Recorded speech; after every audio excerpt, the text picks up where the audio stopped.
Assalamualaikum. My name is Mehmood and you are watching Introduction of Biology with Mehmood. Stay home and stay safe in this pandemic. So, finally, this is the last video of chapter number 4, in which we study the last two phenomena of passage of molecules into and out of the cells, which is osmosis and the active transport. Before starting the lecture, if you are new on my channel, please subscribe to my channel so you can get my latest videos. So, let's go to the screen.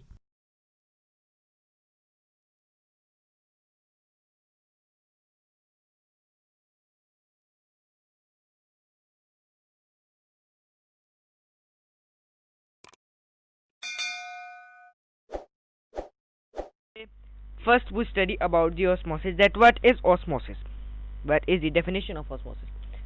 Osmosis is the movement of water across a semi-permeable membrane from a solution of lesser solute concentration to a solution of higher solute concentration.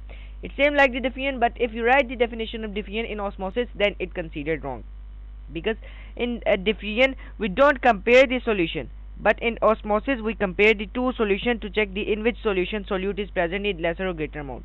The solution in which less solute is present, the water moves from this solution to the solution that contain larger amount of solute. In osmosis we compare the solution and tell you the reason. In osmosis the term tonicity is also discussed. What is tonicity? Tonicity is the amount of solute that is concentrated and the solute is being compared with the solute of another solution. The three term is also discussed. That first is hypertonic. That what is hypertonic? Hypertonic solution. Hyper mean more and tonic mean amount of concentration solution. Hypertonic means amount of solution that contain relatively more solute, relatively in which we compare the two solutions, relatively more solute. Same like this hypotonic solution. That what is hypotonic solution? Hypo means less, tonic means concentrated solutions, amount of solute. Hypotonic solution has relatively less solution. And the third and the last term is isotonic. Iso mean equals, so the isotonic means equal. Isotonic solution have equal concentration of solute. The next topic is water balance problem. That in which this is also part of osmosis, in which we study about the terms of osmosis, hypertonic, hypertonic, and isotonic. In which first we study about the water balance problem in animal cell. When we place an animal cell in isotonic solution, then isotonic solution is a solution that contain concentrated, equal concentrated solute. That's why cell volume remains constant. You can see the diagram in which the cell is normal. In isotonic solution, cell is normal. But if we place a cell in a hypotonic solution, which solute is present is less amount in the solution, water enters and cell swells like the balloon and may rupture like an overfilled balloon. Means that the cell is explode because of overfilled with water. The cell membrane do not deter the water pressure. That's why it ruptured. You can see the diagram. In hypotonic solution, cell swells because of overfilled of water, and it break.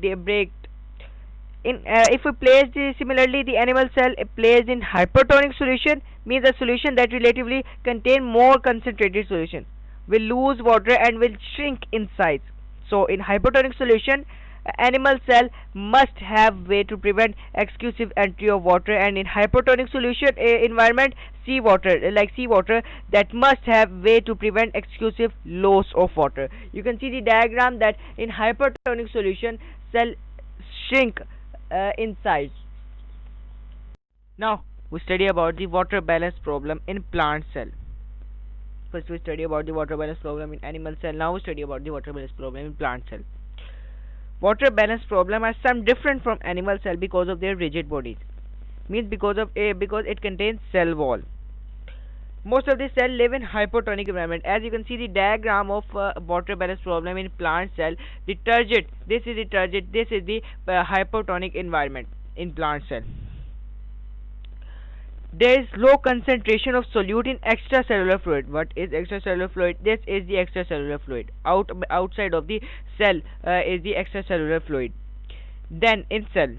As a result, its water tends to move in the vacuole. When the size of vacuole increases, cytoplasm presses firmly, but because of cell wall, cell doesn't ruptured like the animal cell. In animal cell doesn't have cell wall, so it ruptured. But in animals plant cell have cell wall, so it doesn't ruptured, but expand a little. In this condition, the outward pressure on the cell wall means that the pressure that are applying on the direction of cell wall exerted by the internal water means this pressure is applied by the water that is present in the vacuole of plant cell. This is called turgor pressure. This is called turgor pressure, and this phenomena is called turgor. This is the condition in which cell is placed in hypotonic environment. But in isotonic environment, the net uptake of water is not enough to make the cell turgid, means normal. And in this condition, cell is flaccid, means loose. In this condition of isotonic, cell is not like the normal turgid, but it is loose like flaccid. This is the condition when a plant cell is placed in isotonic. But in hypertonic environment, the condition of plant cell is same like the animal cell. That the plant cell also loses water and cytoplasm also shrink like the animal cell. This shrinking of cytoplasm is called plasmolysis. It is same like the animal cell, in which animal cell is also shrinking cytoplasm of animal cell is also shrink like this shrinking of cytoplasm in plant cell is called plasmolysis. So the next and the last topic is active transport. That what is active transport? Active transport is opposite to the passive transport. Passive transport is the transportation of molecules without using energy, while the active transport is the movement of molecules from an area of lower concentration to the higher concentration by using energy. But in passive transport, molecule is always moving to high to low, but in active transport, molecules move from low to high. This movement against the concentration gradient. We studied that active transport take energy. Which energy required? The energy is in the form of ATP. We study about the ATP in chapter number 7. In this process, carrier protein of cell membrane use energy to move the molecule against the concentration gradient. Like if you take the example of someone who is walking against the storm, so it takes the more energy to walk. In book they take the example of nerve cells, that the membrane of nerve cell have carrier proteins in the form of sodium potassium pump. Sodium potassium pump.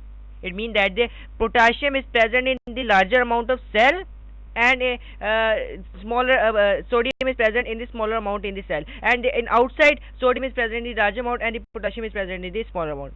When nerve impulse is not passing within the cell, nerve cell, the cell have in its inside it contains potassium in larger amount, and the outside sodium in large amount. We study in outside of the cell, potassium is present in smaller amount, bond together in the cell. It take the energy in the form of ATP. We study that which energy require ATP. It take the energy to get in the cell, which is ATP to get in the cell. The potassium get help to get in the cell by the help of pump. By the help of pump. So that's all. Our today's lecture is finished. If you like my video, please like it, and if you have any query about this topic, please tell me in comment. Once again, if you are new on my channel, please subscribe to my channel so you can get my latest videos. So, we'll meet on the next lecture. Till then, Allah Hafiz.